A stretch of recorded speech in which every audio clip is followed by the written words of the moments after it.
Hi yo-yo viewers, subscribe చేసేటప్పుడు అక్కడ ఉండే గంట సింబల్ ను ప్రెస్ చేయడం మర్చిపోవద్దు. అప్పుడే మీకు ఎనీ టైం అప్డేట్స్ నోటిఫికేషన్స్ వచ్చేస్తాయి.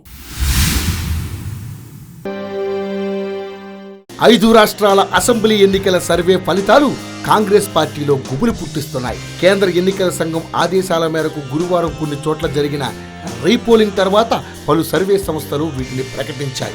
మొత్తంగా 5 రాష్ట్రాల్లో బీజేపీ 4 రాష్ట్రాల్లో అధికారం చేపట్టవచ్చని తెలుస్తోంది. ఉత్తరప్రదేశ్, ఉత్తరాఖండ్, గోవా, మణిపూర్లో ఆ పార్టీ విజయం సాధించే అవకాశాలున్నాయని సర్వేలు చెబుతున్నాయి. పంజాబ్లో మాత్రం కాంగ్రెస్ లేదా ఆప్ అధికారం కైవసం చేసుకోవచ్చని అంచనాలు వేస్తున్నాయి.